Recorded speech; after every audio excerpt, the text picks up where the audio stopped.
Hey my dear children, so first PUC physics mid term ಎಕ್ಸಾಮ್ಗೆ ಯಾವ್ಯಾವುದೆಲ್ಲ fixed ಕ್ವೆಶನ್ಸನ್ನು ಓದ್ಬಿಟ್ಟು ಇನ್ನೂ time ಇದೆ, ನಾವು ಇನ್ನೂ ಓದಿಲ್ಲ, ನಾವು ನಾಳೆನೇ ಎಕ್ಸಾಮ್ ಇದೆ ಅಂತ ಅನ್ನುವಂಥ ಮಕ್ಕಳು ಕೂಡ ಎಲ್ಲ ಕ್ವೆಶನ್ಸನ್ನು ಓದೋ ಮುಖಾಂತರ ನೀವು ಈಸಿಯಾಗಿ ಪಾಸ್ ಆಗಬಹುದು. ಯಾಕಂದರೆ ನಾನು ಈ ಒಂದು ವಿಡಿಯೋದಲ್ಲಿ 5 ಮಾರ್ಕ್ 3 ಮಾರ್ಕ್ 2 ಮಾರ್ಕ್ ರಿಪೀಟೆಡ್ ಆಗಿ ಕೇಳಿರುವಂತಹ ಮೋಸ್ಟ್ ಇಂಪಾರ್ಟೆಂಟ್ ಫಿಕ್ಸ್ಡ್ ಕ್ವೆಶನ್ಸನ್ನು ನಾನು ಈ ವಿಡಿಯೋದಲ್ಲಿ ಹೇಳ್ತಾ ಇದ್ದೀನಿ. ಕೆಲವೇ ಚಾಪ್ಟರ್ಸನ್ನು ಓದಿ, ನಿಮ್ಗೆ ಇನ್ನೂ ಟೈಮ್ ಇದೆ, ಅದರಲ್ಲಿ ಕೊಟ್ಟಿರುವಂಥ ಇವಿಷ್ಟು ಇಂಪಾರ್ಟೆಂಟ್ ಕ್ವೆಶನ್ಸನ್ನಾದರೂ ಅಟ್ಲೀಸ್ಟ್ ಪ್ರಿಪೇರ್ ಆಗಿ ಹೋಗಿ ನೀವು ಸೊ ಮಿನಿಮಮ್ ಮಾರ್ಕ್ಸನ್ನು ತೊಗೊಳ್ಬಹುದು. ಎಕ್ಸಾಮ್ಸ್ ಆಗಲೇ ಮುಗ್ದೋಗಿದೆ ಮೇಡಮ್, ಫಿಸಿಕ್ಸ್ ಇವಾಗ ಯಾಕೆ ಹಾಕ್ತಾ ಇದ್ದೀರಾ ಅಂತ ಅಂದ್ಕೋಬೇಡಿ.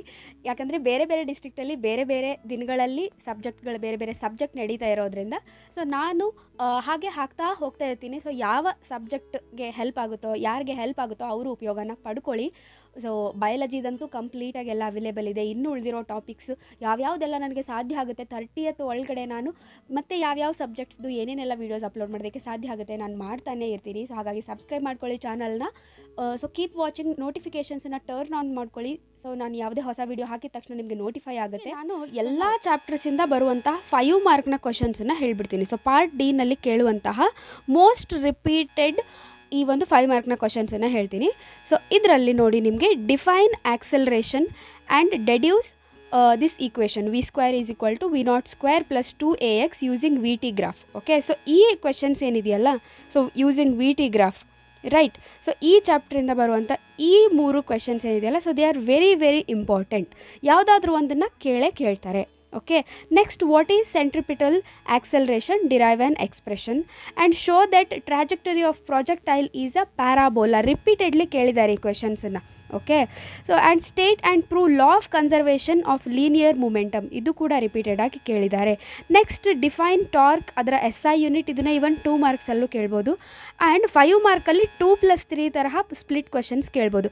Relation between angular momentum and torque, ಇದನ್ನು ಸಪ್ರೇಟಾಗಿ 3 ಮಾರ್ಕಲ್ಲೂ ಕೇಳ್ಬೋದು. ನೋಡಿ, 2 + 3ನ ಸೇರಿಕೊಂಡು 5 ಮಾರ್ಕಲ್ಲಿ ಕೇಳಿದ್ದಾರೆ ಕೆಲವೊಂದಿಷ್ಟು ಮಿಡ್ ಟರ್ಮ್ ಕ್ವೆಶನ್ ಪೇಪರ್ಸಲ್ಲಿ ನಾನು ನೋಡಿದ್ದೀನಿ. ಓಕೆ, ಸೊ ನಾನು ನೋಡಿರೋ ಪ್ರಕಾರ ನಾನು ನಿಮಗೆ ಹೇಳ್ತಾ ಇದ್ದೀನಿ. Next state Kepler's loss of planetary motion, explain ಮಾಡೋದಕ್ಕೆ 5 ಮಾರ್ಕಲ್ಲಿ ಕೇಳ್ತಾರೆ. ಬರೀ ಸ್ಟೇಟ್ ಅಂತಂದರೆ ನಿಮಗೆ 3 ಮಾರ್ಕ್ಸಲ್ಲಿ ಕೇಳ್ತಾರೆ. Okay, next state and prove law of conservation of mechanical energy for a body falling freely under gravity, ಇದು ಕೂಡ 5 ಮಾರ್ಕಲ್ಲಿ ಕೇಳ್ತಾರೆ. Next state Newton second law of motion and derive F = ma where symbols have usual meaning. ಅಂದರೆ F = ma. Okay, ಅಂದರೆ force = mass into acceleration. ಈ ಒಂದು second ಲಾ ಏನಿದೆ ನ್ಯೂಟನ್ಸ್ದು, so ಇದನ್ನು ನಿಮಗೆ 5 ಮಾರ್ಕಿಗೆ ಡಿರೈವ್ ಮಾಡೋದಕ್ಕೆ ಕೇಳ್ತಾರೆ. ಈಸಿಯಾಗಿದೆ, ನೋಡಿಕೊಂಡು ಪ್ರಿಪೇರ್ ಆಗಿ. ಸೊ ಈ ಕ್ವೆಶನ್ ನೋಡ್ತಾ ಇದ್ದರೆ ನನಗೆ ನೆನಪಾಗಿದೆ. ಸೊ ನಾನು ಸೆಕೆಂಡ್ PU ಇದ್ದಾಗ ಈ ಥರದ್ದೇ ಒಂದು ಫಿಸಿಕ್ಸ್ ಡಿರೈವೇಷನನ್ನು ನಾನು ಉಲ್ಟಾ ಡಿರೈವ್ ಮಾಡಿದ್ದೆ. ಅಂದರೆ ನನಗೆ ಲಾಸ್ಟಲ್ಲಿ ಈಕ್ವೇಷನ್ ಗೊತ್ತಿದೆ, ಬಟ್ ಅದನ್ನು ಹೇಗೆ ಸ್ಟಾರ್ಟ್ ಮಾಡಬೇಕು ಡಿರೈವೇಷನ್ ಅಂತ ಗೊತ್ತಿಲ್ಲ. ಸೊ ನಾನು ಲಾಸ್ಟಿಂದ ಅದರದ್ದು ಈಕ್ವೇಷನ್ಸನ್ನು ಮಾಡ್ತಾ ಹೋಗಿದ್ದೆ ಅದಕ್ಕೆ ಈಕ್ವಲ್ ಆಗಿ. ಸೊ ಕರೆಕ್ಟ್ ಬಂದಿತ್ತು ಆನ್ಸರ್ ಕೂಡ. Memories hit. ನಾವು derive expression for acceleration due to gravity of earth, ಅದನ್ನಾದರೂ ಕೇಳ್ಬೋದು. ಅಥವಾ at a point above the surface of earth ಅಥವಾ below the earth. Okay, so usually ಇದನ್ನು ಜಾಸ್ತಿ ಕೇಳ್ತಾರೆ, ಆದರೂ 3 ನೋಡ್ಕೊಂಡಿರಿ. Next derive an expression for final velocities of 2 bodies after elastic collision. Find magnitude and direction of resultant of 2 vectors A and B, ಇದು law of ಪ್ಯಾರಲೋಗ್ರಾಮನ್ನು ಬಳಸಿ solve ಮಾಡುವಂಥದ್ದು. Next derive expression for escape velocity v minimum = √2gre. Okay, so I don't remember what it means. So RE ಅಂತ ಹೇಳಿದೆ ನಾನು. So ನಿಮಗೆ ಗೊತ್ತಾಗುತ್ತೆ ಅಂದ್ಕೊಂಡಿದ್ದೀನಿ. So ಇದು 14 ಕ್ವಶನ್ಸು ರಿಪೀಟೆಡ್ ಆಗಿ 5 ಮಾರ್ಕ್ಸಲ್ಲಿ ಕೇಳಿದ್ದಾರೆ. ಓಕೆ, ಸೊ ಇದು 5 ಮಾರ್ಕಲ್ಲಿ ರಿಪೀಟೆಡ್ ಆಗಿ ಕೇಳಿರುವಂಥ ಕ್ವಶನ್ಸ್. ನೀವು ಇಷ್ಟನ್ನು ನೋಡ್ಕೊಂಡ್ರಿ ಅಂತಂದರೆ ನೀವು ಆರಾಮಾಗಿ 5 ಮಾರ್ಕ್ಸ್ ನಿಮಗೆ ಆಲ್ಮೋಸ್ಟ್ ಇದರಲ್ಲಿ ಕವರ್ ಆಗಿ ಹೋಗ್ಬಿಡುತ್ತೆ. ಓಕೆ, ಸೊ 3 ಮಾರ್ಕ್ಸ್ದು ನೋಡೋಣ ಯಾವುದು ರಿಪೀಟೆಡ್ ಆಗಿ ಕೇಳಿದ್ದಾರೆ ಕ್ವಶನ್ಸ್ ಅಂತ ಹೇಳಿ. Derive force = mass into acceleration, ಅಂದರೆ ಸೆಕೆಂಡ್ ಲಾ, ಇದನ್ನು 3 ಮಾರ್ಕ್ಸಿಗೂ ಕೇಳಬಹುದು. ಓಕೆ, ಸೊ 3 ಮಾರ್ಕ್ಸಲ್ಲಾದರೂ ಕೇಳ್ಬೋದು, 5 ಮಾರ್ಕ್ಸಲ್ಲಾದರೂ ಕೇಳ್ಬೋದು. ನೆಕ್ಸ್ಟ್ ಲಾಸ್ ಆಫ್ ಫ್ರಿಕ್ಷನನ್ನು ಕೇಳ್ತಾರೆ, ಕೆಪ್ಲರ್ಸ್ ಲಾಸನ್ನು ಕೇಳ್ತಾರೆ. Prove work energy theorem for constant force and 3 uses of dimensional analysis. ನೋಡಿ, ಇದು ಫಸ್ಟ್ ಚಾಪ್ಟರಲ್ಲಿ ಬರುವಂತಹ ಕ್ವಶನ್. ಇದನ್ನೇ ಸಾಕಷ್ಟು ಸರ್ತಿ ಕೇಳಿದ್ದಾರೆ, ಡೈಮೆನ್ಷನ್ ಎನಾಲಿಸಿಸು. 3 ಮಾರ್ಕ್ಸಲ್ಲೇ ಕೇಳಬೇಕು ಇದಕ್ಕೆ, ಈ ಚಾಪ್ಟರ್ಗೆ 3 ಅಥವಾ 2 ಮಾರ್ಕ್ಸಲ್ಲಿ.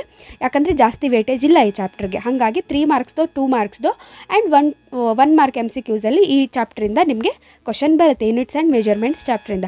ನೆಕ್ಸ್ಟ್ ನ್ಯೂಟನ್ಸ್ನ ಲಾಸ್ ಮೂರೂ ನೋಡ್ಕೊಂಡಿರಿ, ಯಾವುದಾದ್ರೂ ಕೇಳ್ಬೋದು ಅವರು, ಎಕ್ಸಾಂಪಲ್ ಬರೀರಿ ಅಂತ ಹೇಳಿ.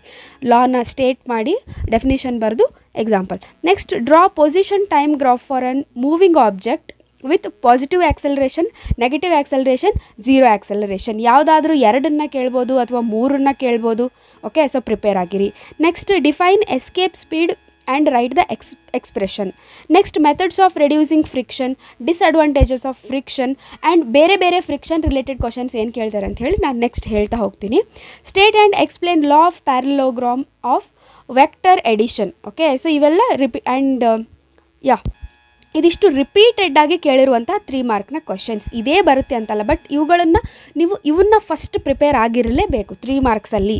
ಓಕೆ, ಪ್ರಿಪೇರ್ ಆಗಿರಲಿ. ನೆಕ್ಸ್ಟ್ 2 ಮಾರ್ಕ್ನ ಕ್ವೆಶನ್ಸ್ ಆಯಿತಾ. ಸೊ 2 ಮಾರ್ಕಲ್ಲಿ ಇಂಪಾರ್ಟೆಂಟ್ ಕ್ವಶನ್ಸ್ ಯಾವ್ದು ಕೇಳ್ತಾರೆ ಅಂದರೆ, difference between scalar and vector, what is impulse ಅದರ SI unit, torque SI unit, moment of inertia ಅಂದ್ರೇನು SI unit, radius of gyration SI unit, angular momentum SI unit. Okay, so SI units ತುಂಬ important, MCQಸಲ್ಲೂ ನಿಮಗೆ ಕೇಳ್ಬೋದು, ಹಾಗಾಗಿ ನೋಡ್ಕೊಂಡಿರಿ. Next ನ್ಯೂಟನ್ನ third ಲಾ, ಅದಕ್ಕೆ example ಬರೀರಿ ಅಂತ ಕೇಳ್ತಾರೆ. And state Newton's law of gravitation ಕೇಳಬಹುದು. Difference between speed and velocity, distance and displacement, elastic and inelastic collision. So ಇವೆಲ್ಲ ಡಿಫ್ರೆನ್ಸಸ್ ಕೇಳುವಂಥದ್ದು. Next conditions for equilibrium of rigid body, what is impulse SI unit ಅದರ expression, what is impulsive force ಮತ್ತು ಅದರ example, escape speed ಅಂದ್ರೇನು ಅದರ value ಎಷ್ಟಿರುತ್ತೆ, and expression for escape velocity. Okay, so ಇವಿಷ್ಟು ಏನು ಅಂತಂದರೆ 2 ಮಾರ್ಕು ಮತ್ತು 3 ಮಾರ್ಕ್ನ ಇಂಪಾರ್ಟೆಂಟ್ ಕ್ವೆಶನ್ಸ್ ಆಗಿತ್ತು. ಓಕೆ, ನೋಡಿ ಇಂಪಾರ್ಟೆಂಟ್ ಚಾಪ್ಟರ್ಸ್ ಯಾವುದು ನಿಮಗೆ ಈ ಒಂದು ಮಿಡ್ ಟರ್ಮ್ ಎಕ್ಸಾಮಿಗೆ, ನೀವು ಇಷ್ಟನ್ನು ಓದಿದರೆ ಈಸಿಯಾಗಿರುವಂಥ ಇಂಪಾರ್ಟೆಂಟ್ ಚಾಪ್ಟರ್ಸ್ ಇಷ್ಟನ್ನು ಓದಿದರೆ ನೀವು ಪಾಸ್ ಆಗ್ತೀರಾ, 40+ ಸ್ಕೋರ್ ಮಾಡ್ತೀರಾ ಅಂತಂದರೆ, ಸೊ ದೀಸ್ 5 ಚಾಪ್ಟರ್ಸ್ ನೋಡಿ. First motion in a plane straight line.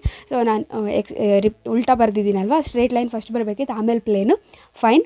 So plane, straight line, laws of motion, gravitation ಮತ್ತು ಟೈಮ್ ಉಳಿತಂದರೆ ಯೂನಿಟ್ಸ್ ಆ್ಯಂಡ್ ಡೈಮೆನ್ಷನ್ಸ್ ಕೂಡ ಓದ್ಕೊಳ್ಳಿ. ಯಾಕೆ ಅಂತ ಹೇಳ್ತೀನಿ ನಿಮಗೆ. ನೋಡಿ 5 ಮಾರ್ಕ್ಸಲ್ಲಿ ನೀವು ಎನಿ 3 ಬರೀಬೇಕು, ಹೌದಾ. ಡಿರಿವೇಷನ್ಸ್ ಪಾರ್ಟ್ ಡಿನಲ್ಲಿ ಡೆರಿವೇಷನ್ಸಲ್ಲಿ ಎನಿ 3 ಡಿರಿವೇಷನ್ಸು.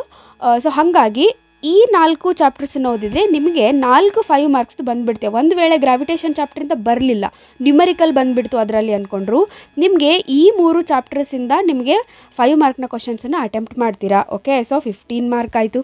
ನೆಕ್ಸ್ಟ್ 3 ಮಾರ್ಕ್ನ ಕ್ವಶನ್ಸು ಎಲ್ಲ ಚಾಪ್ಟರ್ಸಿಂದಾನು ನಿಮಗೆ ಬರುತ್ತೆ. ಓಕೆ, ಸೊ ಯೂನಿಟ್ಸ್ ಆ್ಯಂಡ್ ಡೈಮೆನ್ಷನ್ಸಿಂದಾನು ಕೂಡ ಹೆಚ್ಚಿನ ಸರ್ತಿ 2 ಮಾರ್ಕ್ಗಿಂತ 3 ಮಾರ್ಕ್ನ ಕ್ವಶನ್ಸನ್ನೇ ಕೇಳಿದ್ದಾರೆ. ಹಾಗಾಗಿ ಇದರಲ್ಲೂ ಕೂಡ ನೀವು 5ನ್ನ ಅಟೆಂಪ್ಟ್ ಮಾಡಿಬಿಟ್ರಿ ಅಂತಂದರೆ, ಸೊ 5 3 15, ಇಲ್ಲೂ ಕೂಡ 15 ಮಾರ್ಕ್ಸ್ ಆಯಿತು. ನೆಕ್ಸ್ಟ್ 2 ಮಾರ್ಕ್ಸ್ದು ಎನಿ 5 ಬರೀಬೇಕು, ಬಟ್ ನೀವು ಈ ಚಾಪ್ಟರ್ಸಿಂದ ಅಟ್ಲೀಸ್ಟ್ 4 ಆದರೂ ಬರೆದ್ರಿ ಅಂತಂದರೆ 8 ಮಾರ್ಕ್ಸ್ ಆಯಿತು. ಸೊ ಎಷ್ಟಾಯಿತು? 38 marks. Okay, so 38 marks plus ನಿಮಗೆ 1 ಮಾರ್ಕ್ಸಲ್ಲಿ ನೋಡಿ ಈ ಚಾಪ್ಟರ್ಸಿಂದ 3 ಕ್ವಶನ್ಸು, 2 ಕ್ವಶನ್ಸು, 4 3 2 ಅಂತ ಇದೆ. ಸೊ ಎಲ್ಲದರಿಂದ ಒಂದು 2 ಕ್ವಶನ್ಸ್ ನೀವು ಮಿನಿಮಮ್ ಸಾಲ್ವ್ ಮಾಡಿದರೂ ಕೂಡ ನಿಮಗೆ +10 ಆಗುತ್ತೆ. ಹೋಗಲಿ +8 ಅಂತ ಇಟ್ಕೊಳ್ಳಿ, ಆಯಿತಾ. ಸೊ ಎಷ್ಟಾಯಿತು ನೋಡಿ, +10 ಅಂತಂದರೆ 48 ಮಾರ್ಕ್ಸ್, ಹೌದಾ. ಸೊ 48 ಮಾರ್ಕ್ಸ್ ಅಂದರೆ 40+ ಅಲ್ಲ ರೀ, 45+ ನೀವು ಸ್ಕೋರ್ ಮಾಡಬಹುದು. ಈ 5 ಚಾಪ್ಟರ್ಸನ್ನು ನೀಟಾಗಿ ಪ್ರಿಪೇರ್ ಆದ್ರಿ ಅಂತಂದರೆ. ಓಕೆ, ಸೊ ಹಾಗಿದ್ರೆ ನಾವಿವಾಗ ಬರೀ ಈ 3 ಮಾರ್ಕ್ 2 ಮಾರ್ಕ್ದು ನಾನೇನು ರಿಪೀಟೆಡ್ಲಿ ಬಂದಿದೆ ಅಂತ ಹೇಳ್ತೀನಿ, ಇದ್ರ ಮೇಲೆ ನಾವಿವಾಗ ಡಿಪೆಂಡ್ ಆಗೋಕ್ಕಾಗಲ್ಲ. ಸೊ ಹಾಗಾಗಿ ನಾನೇನು ಹೇಳ್ತೀನಿ ಅಂತಂದರೆ, ನಿಮಗೆ ಈ ಚಾಪ್ಟರ್ಸನ್ನಷ್ಟೇ ನಾನು ಸೆಲೆಕ್ಟ್ ಮಾಡಿಕೊಂಡು ಮತ್ತೇನು ಕೇಳಬಹುದು ಕ್ವಶನ್ಸ್ ನೋಡ್ಕೊಂಡ್ಬಿಡಿ.